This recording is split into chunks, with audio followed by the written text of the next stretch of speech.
Hey everybody, in today's video I'm going to show you how you can use ChatGPT to help you analyze a company's earnings report.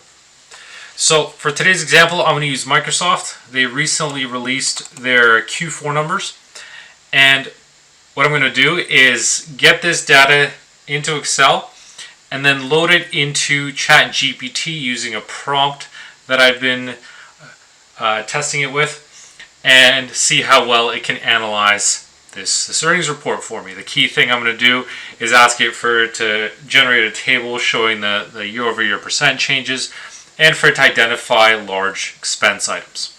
Okay, so to get this into Excel, what I'm going to do is take a screenshot here, and I'm going to go all the way down here to this net income figure just to have it completely copied. So now I've got my screenshot there. And now if you're running Office 365 and have got the latest version updated, then you should have an option under Get Data to get data from a picture from a clipboard. You can also use a picture from a file, but because it's on my clipboard, I'm just going to use that option here. So Excel is going to read the data, analyze it. There's an option to review just in case there are issues where maybe it didn't read something properly. So like here, it's just making sure that this number is correct, which it is. The most common issue that I see is this one right here, where it picks up a period instead of a comma. So that's why it's important to review it before you just hit accept and ignore anything, just because that can be an issue that comes up. And obviously if you've got a period instead of a comma, that can drastically impact the analysis. So here's another one where we've got a period instead of a comma. Hit accept and insert. And so now we've got the data. We've got 2023, 2022, and we've got the items that we can analyze. So now what I can do is load this data into ChatGPT. But before I do that, I'm going to get rid of some of the large totals, because I don't want it to analyze net income. I mean, the goal of the analysis is to tell me basically what drove those results, why net income was what it was, right? So I don't want to basically redo that analysis by also looking at the subtotals, because if these items explain what happened, then I don't need to worry about operating income, that sort of stuff. So this data I'm going to load into ChatGPT, but before I do that, I'm going to set ChatGPT up with a prompt that I've been using. So I'm going to paste my prompt into here and basically saying I'm going to give you a company's earnings data. Please put it into a table format and add the following columns: percent change from previous period and percent of total revenue. Then summarize the biggest expenses in 5 bullet points based on percent change. Exclude any amounts that are less than 1,000, which these figures are going to be in millions, so this would be billions. Do you understand? Hit OK. And so it's important to put that "do you understand" it, because just to make sure that you can see that it reads back to you, and that what you've instructed it to do, and that it understands it. And so that the next thing you can do is just put in the data, because trying to put it all at once can be a bit can lead to worse results. It's always easier to break it down into chunks when it makes sense, because it says, once the table is ready, I'll identify and summarize the biggest expenses based on percentage change, excluding amounts less than 1,000. Please go ahead and provide the data. So I'll minimize this.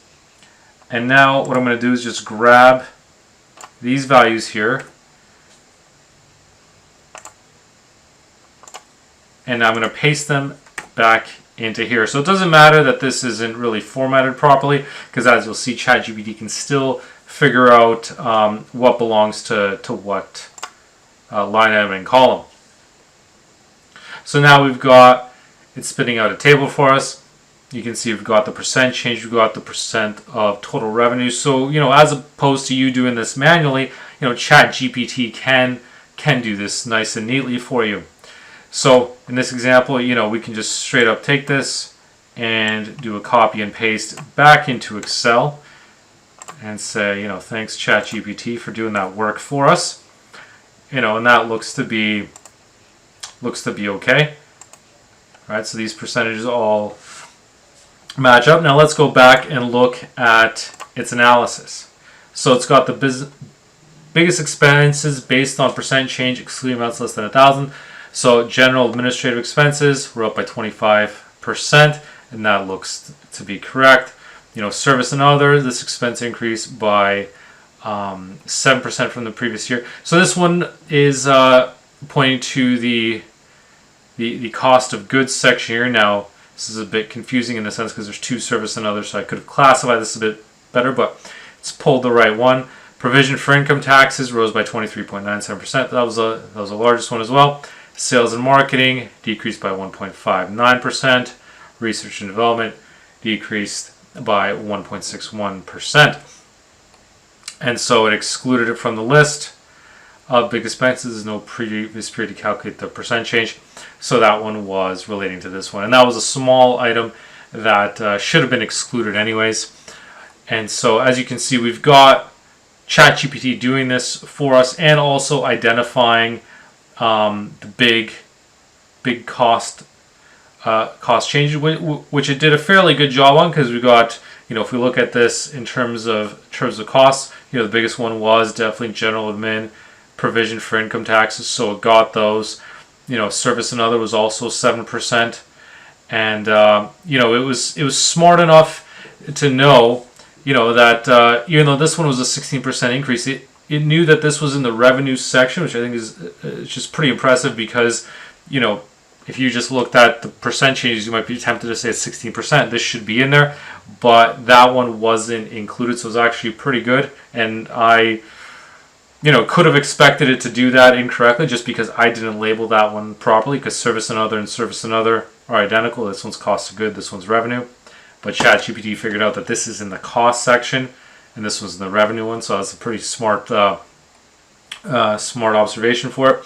And sales and marketing, research and development. So we still got the main items that could have potentially saved you a lot of time if you were doing this analysis yourself. And at the same time, you still got that table in here that you can be useful if you want to sort or do any sort of further analysis on this, just in case you want to also verify that it did those calculations properly.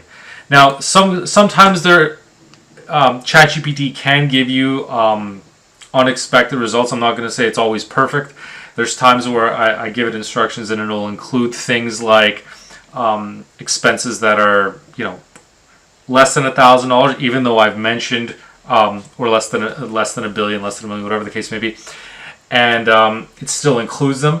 So it still can be a bit finicky in that sense. But what you can do if it gives you the wrong data, or if it's including something that you told it not to, just ask it to recreate the summary, recreate the table, and exclude this item or adjust for that mistake. So you can still, you don't have to worry that if it's not going to get it exactly on the first try, that you can ask it to recalculate, regenerate the table. Another issue that sometimes happens with ChatGPT's responses is that right now this was generated in a nice table format that I can copy and paste, but sometimes it doesn't work exactly that way. The formatting can be a bit off, so if you run into a situation like that, again, you can ask it to regenerate the table and put it into a CSV format, so that at least that way you can copy that into Excel and just use the text to columns feature in Excel to convert the CSV data into a table. So even if you run into that issue, you can still adjust for it that way. So as you can see, ChatGPT is really useful in that sense, because the analysis that it did, the calculations were correct. Like if I were to regenerate this myself here, if I do that year-over-year percent change, we can sort of check to see how accurate it was. And you can see, aside from perhaps some rounding issues, it's basically spot on. I don't see anything that's way off. We got 25.61, 25.63, but remember, in Excel I've potentially got a bit different data in here, but not a huge issue. I mean, technically it should have been the same, but negligible differences, 23.99, 23.97, but so still for the most part did it correctly, and identified the same items that you may have identified yourself when doing this analysis. So that prompt can be helpful when asking ChatGPT to do analysis for you. So I'll just recap it briefly in case you want to use it. So basically, I was setting it up to tell it that I'm going to give it your earnings data. Please put it into a table format. Add the following columns: percent change from previous period and percent of total revenue.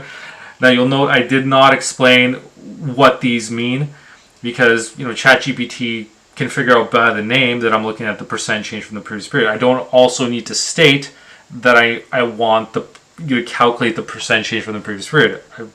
I've given you the column, and so it knows what to do. Percent of total revenue. So again, I don't have to spell out which revenue item or what the revenue is, whether it's revenue products or it's another total revenue. It knows to use total revenue. So you don't always have to spell it out for ChatGPT, especially for things that are reasonably straightforward, especially if you've got a line that says total revenue. It should be pretty clear. And this is where you can also do some trial and error to see, okay, is that enough information for it, or does it really understand? And and then in the next paragraph I say, then summarize the biggest expenses in 5 bullet points based on percent change. Exclude any amounts that are less than 1,000. And that do you understand is helpful, just to have it to spit back that information, just so you know that it's followed your logic. And then the next prompt, you can just dump in the data. And as you can see, it doesn't have to be, neat and tidy. Copy and pasting it from Excel works as long as, it can figure out that, this number is next to this number and 2023 comes first, then 2022. It can figure out what needs to be calculated or where those calculations happen, what the new period is, what the previous one is. So ChatGPT is pretty smart in being able to discern that. So if nothing else, just generating that table and doing those steps for you can be a bit of a time saver. So I hope you found those prompts useful. Let me know if you have any suggestions or if you found any other tweaks that might be useful. But as you can see, ChatGPT can potentially save a lot of time even when doing analysis and analyzing earnings statements. And combined with Excel's ability to import data from a picture, this could save you a whole bunch of time if you need to do that stuff and don't have to enter it manually, don't even have to analyze it manually, because you can use ChatGPT to do it for you. So I think it's pretty cool to be able to expedite that analysis process. So hope you found that useful, and thanks for watching.